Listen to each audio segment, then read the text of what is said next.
माझ्यासारखंच तुम्हाला देखील healthy recipe try करायची आवड आहे आणि घरगुती साहित्यामध्ये सहज काही बनवायचं असेल तर गव्हाची बिस्किटं ही खास तुमच्यासाठी ती अतिशय हेल्दी, पौष्टिक आणि चविष्ट कुरकुरीत होतात. त्यासाठी मी इथं अर्ध फुलपात्र साजूक तूप घेतलेलं आहे, अर्ध फुलपात्र पिठी साखर घेतलेली आहे, चवीपुरतं मीठ आणि पाव चमचा सोडा घेतलेला आहे. ते मिश्रण चांगलं 5 मिनटं फेटून घ्यायचं आहे.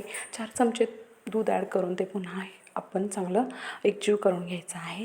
1.5 फुलपात्र मी त्याच्यामध्ये गव्हाचं पीठ ॲड केलं आणि ते मिश्रण चांगलं मळून घेतलेलं आहे. त्याचा गोळा करून घ्यायचा. 10 मिनटं फ्रीजमध्ये तो ठेवून दिलेला आहे.